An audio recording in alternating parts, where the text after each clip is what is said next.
میں نے اپنی جو صحافتی زندگی شروع کی ہے وہاں سے، مشرق اخبار سے، جو کہ اس وقت پیک پہ تھا، ٹرسٹ کے اخبارات میں شامل تھا. تو اس وقت مشرق اخبار میں ایز اے لیڈی رپورٹر کام شروع کیا. پھر اخبار خواتین ہوتا تھا، اس میں لاہور سے کیا تھا. ان دنوں ہمارے جو استاد تھے، خواتین بھی انہی کا تھا، جی مشرق کا تھا، ٹرسٹ کا تھا. تو ان دنوں ہمیں ریاض بٹالوی صاحب جیسے، اور ناصر نقوی صاحب، اور سرفراز سید صاحب، چودھری سلیم صاحب، اور ایسے لوگوں کا ساتھ ملا، اور ایک فیملی کی طرح مشرق اخبار تھا. اور اس وقت صحافت کی بھی قدر تھی. صحیح. مجھے یاد ہے کہ میں نے اپنے علاقے کے بارے میں کچھ لکھ دیا کہ کوئی گٹر ٹوٹا ہوا ہے. یہ اس وقت بلدیاتی نظام تھا، لوکل باڈی کا تھا. ہمارا کونسلر اور چند لوگ میرے دروازے کے باہر کھڑے تھے، اور اتنا افیکٹ ہوتا تھا خبر کا. جی. اب وہاں سے میں نے شروع کیا. پھر مختلف ایک دور میں پرنٹ میڈیا میں بہت طاقت تھی. بہت طاقت تھی. آپ کو پتا ہے کہ حکومتیں چینج ہو جاتی تھیں. جی ہاں. ایک اگر 3 کالمی خبر کوئی چھپ جاتی تھی ضیاء الحق کے دور میں یا کسی بھی دور میں، تو اس پرنٹ میڈیا کی بہت اہمیت تھی.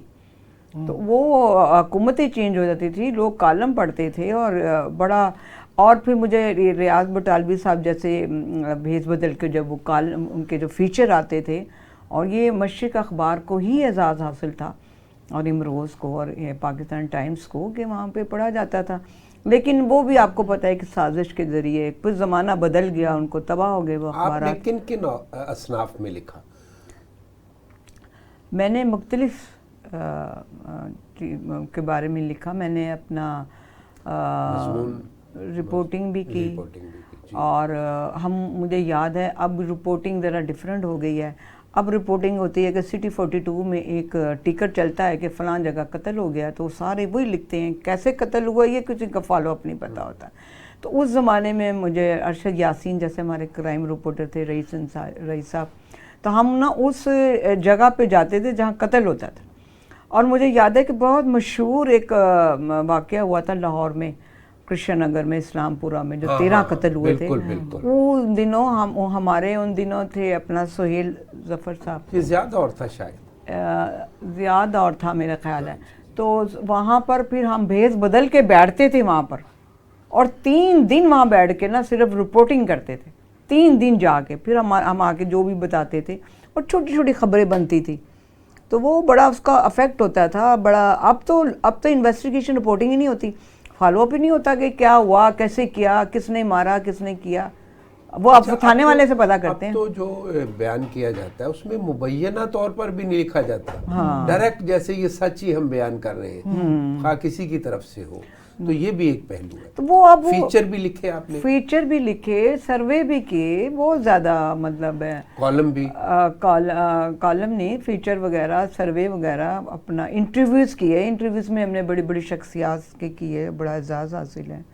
آپ مدیر بھی رہی، ہاں جی، ایڈیٹر کے طور پر کن کن جرائد سے وابستہ رہی؟ جی میرا تو پہلے تو میں نے مشرق کیا، پھر اخبار خواتین، پھر نیوز ایجنسی کی بیورو چیف رہی.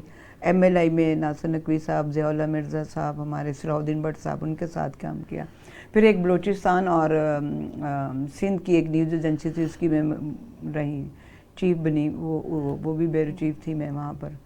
تو باقی ٹی وی میں، پی ٹی وی پہ چھوٹے چھوٹے پروگرامز کرتے رہتے تھے، خواتین کے حوالے سے، اویئرنیس کے حوالے سے بھی پروگرامز کیے 1-2 جگہ.